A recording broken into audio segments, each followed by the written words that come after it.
की टीम द्वारा दी गई है और इस महासंघ गोकुल की तरफ से मुख्य मांगे हैं कि पुरानी पेंशन बहाल की जाए और ये जो एनपीएस और ईपीएस जो भारत सरकार जबरदस्ती जो हमारे कर्मचारियों पर लागू की है उसको समाप्त करते हुए पुरानी पेंशन को लागू किया जाए।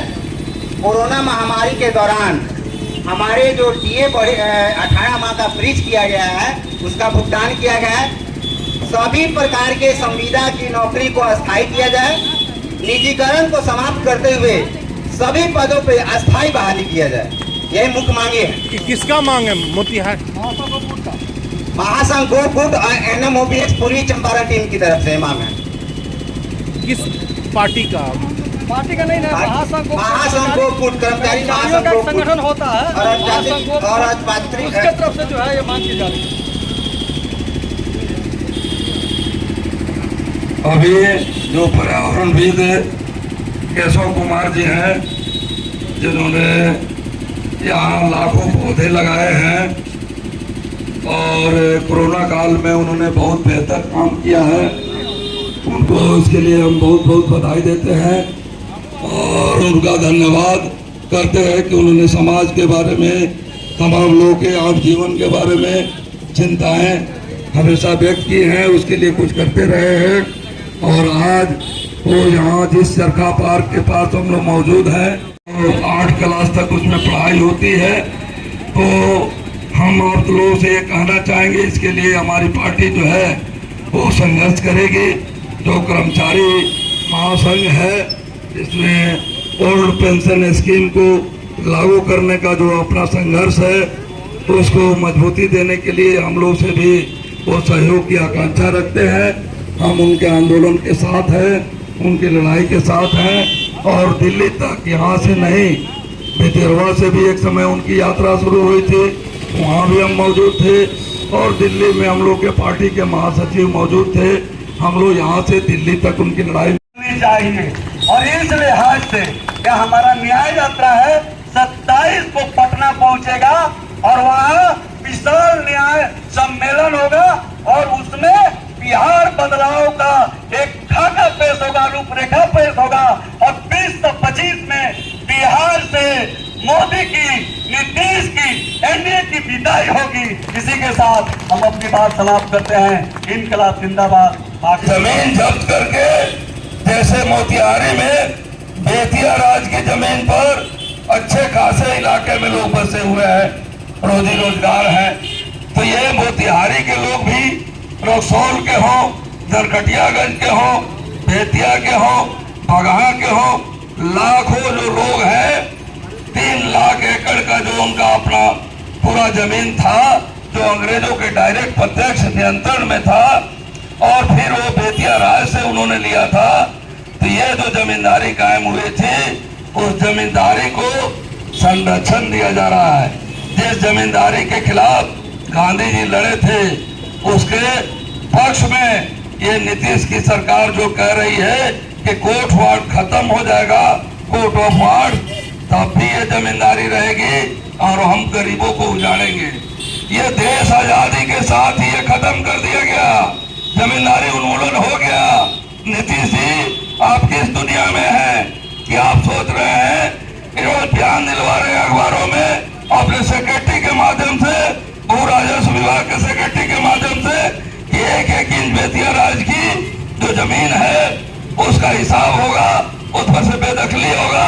रोज आप बयान दिलवा रहे हैं तो जमींदारी आजादी के बाद ही खत्म हो गई है कानूनी तौर पे और आप एक नई जमींदारी नहीं चला सकते।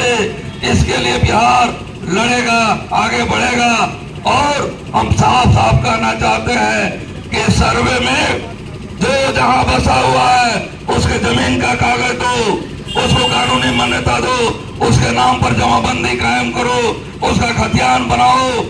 जो किसान परिमार्जन नहीं करा सके हैं वो परिमार्जन करा लेने तक, जो किसान जो अपने खतियान और दस्तावेज नहीं निकाल सकते हैं, निकाल पाए हैं, जो दाखिल खारिज नहीं करा पाए हैं, जब तक ये काम नहीं हो जाता तब तक ये सर्वे का कोई मतलब नहीं है। और ये बुलडोजर चलाने के लिए लोगों को अवैध दखलकार घोषित करने के लिए जो ये किया जा रहा है तो ये नहीं चलेगा। यदि बुलडोजर चलाने की आप कोशिश करेंगे तो ये भाजपा जदयू की डबल इंजन की सरकार पर जनता बुलडोजर चला देगी। ये न्याय यात्रा इस लिहाज से आगे बढ़ रही है। हम आप तमाम साथियों से कहना चाहेंगे, आज डबल इंजन की सरकार में बिहार में सामंती हिस्सा चरम पर पहुंच गई है। आप अपने बगल के जिले में देखते हैं, मोतिहारी के मनिहारी थाना में कि वहां कैसे एक दलित मुसहर परिवार के आपको नौजवान को इसलिए उसके मुंह में पेशाब पिला दिया जा रहा है कि वो जो है अपनी पत्नी की रक्षा करना चाहता था। एक रास्ते की भराई का विवाद था और उसकी पत्नी ने भर दिया था। सामंत लोग उसको पीट रहे थे और वो बचाने जाता है तो उसके साथ ऐसी विभत्स घटना, क्रूरतम घटना की जाती है। गया में एक संजीत माझी की आपको मजदूरी मांगने के चलते उसका हाथ काट दिया जा रहा है। नवादा में दलित बस्ती पर भू माफियाओं के द्वारा जो है वो आग लगा दिया जा रहा है कि उनको जमीन से बेदखल कर दिया जाए।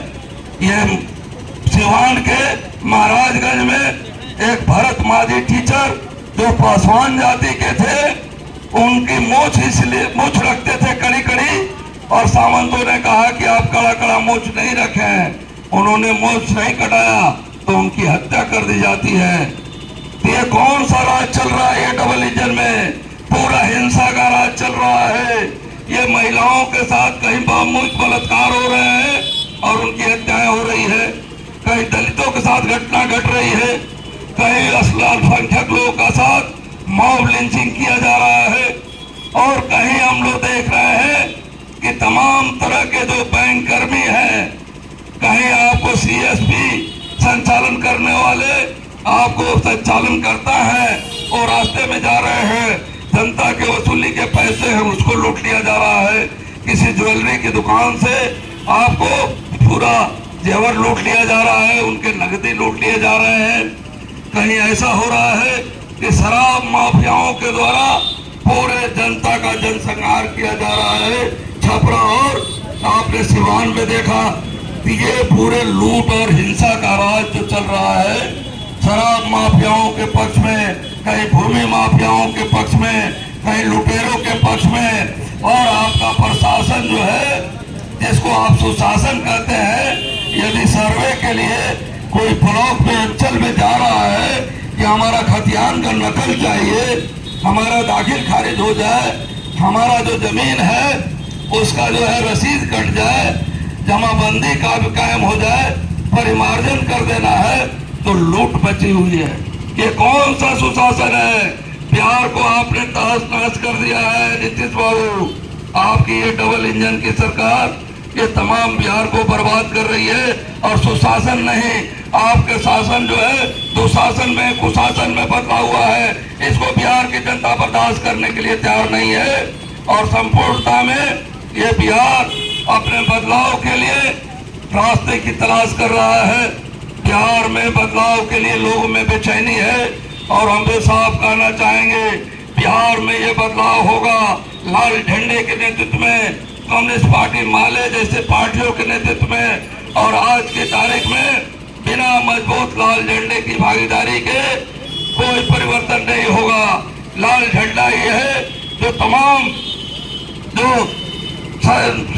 जो आशा है तमाम ठेका मान दे, संविदा पर बहाल जो कर्मी है उनके जिंदगी के सवालों को लेकर जूझ रहा है।